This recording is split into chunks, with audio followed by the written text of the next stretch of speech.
নমস্কার বন্ধুরা, আমি রুনা। আমার এই পাঁচফোড়ন চ্যানেলে তোমাদের সবার অনেক অনেক ওয়েলকাম।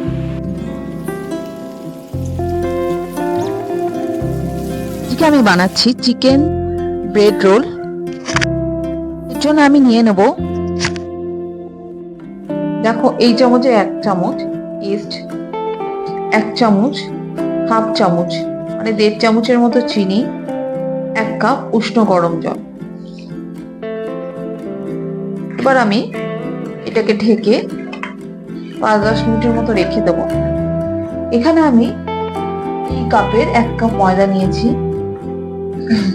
আরো হাফ কাপ নিলাম, মানে আমি টোটাল 1.5 কাপ ময়দা নিয়েছি।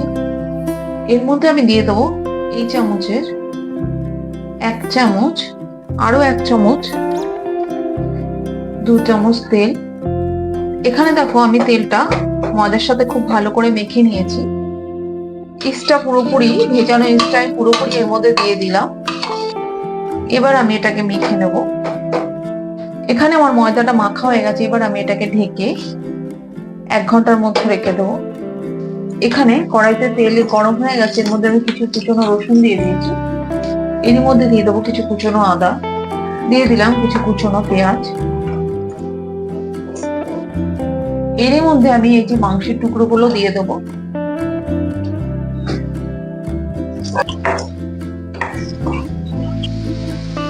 এর মধ্যে দিয়ে দেবো অল্প নুন, অল্প হলুদ গুঁড়ো, লঙ্কা গুঁড়ো, অল্প ধনে গুঁড়ো, আর দেবো গরম মশলার গুঁড়ো। এবার আমি সবকিছু খুব ভালো করে একটু কষিয়ে নেবো। গ্যাসটা কমিয়ে আমি এটাকে খানিকক্ষণের জন্য ঢেকে দেবো। ঠিক আছে, ময়দাটা মেখে রেখেছি, 1 ঘন্টা হয়েও গেছে। দেখো কতটা ফুলে গেছে। এবার এটা আমি আবার ভালো করে মেখে নেব। এখানে দেখো আমি ময়দাটা দিয়ে 6টা লেচি বানিয়ে নিয়েছি। এর মধ্যে দিয়ে দিলাম অল্প সস। এই পুরটা আমার একদম রেডি হয়ে গেছে। এটা দেখো আমি ননস্টিকের এই পাত্রটা, এটার মধ্যে আমি এটাকে আগে থেকেই গরম হওয়ার জন্য বসিয়ে রেখেছি 5 মিনিট ধরে। গ্যাসটা কমিয়ে এখানে আমি একটা লেচি নিয়ে একটু রুটির মতো বেল, এক সাইডটা আমি এই ছুরি দিয়ে দেখো এভাবে কেটে নেব। পুরটা দিয়ে আমি এভাবে রোল করে নেব। সাইডে অল্প জল লাগিয়ে তারপরে আমি এটাকে মুড়ে দেব।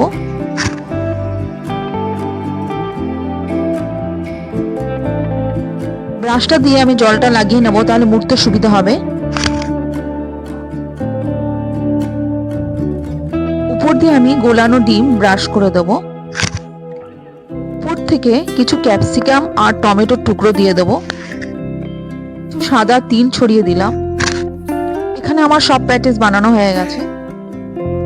আমি একটা কাগজ নিয়ে তাতে তেল ব্রাশ করে নিয়েছি। এবার এক এক করে এগুলো বসিয়ে দেবো। ননস্টিকের প্যানটা একটা নুন দিয়ে স্ট্যান্ড বসিয়ে নিয়েছি। এবার বাটিটা বসিয়ে দেবো এর মধ্যে। এভাবে আমি 40 থেকে 45 মিনিট রেখে দেবো।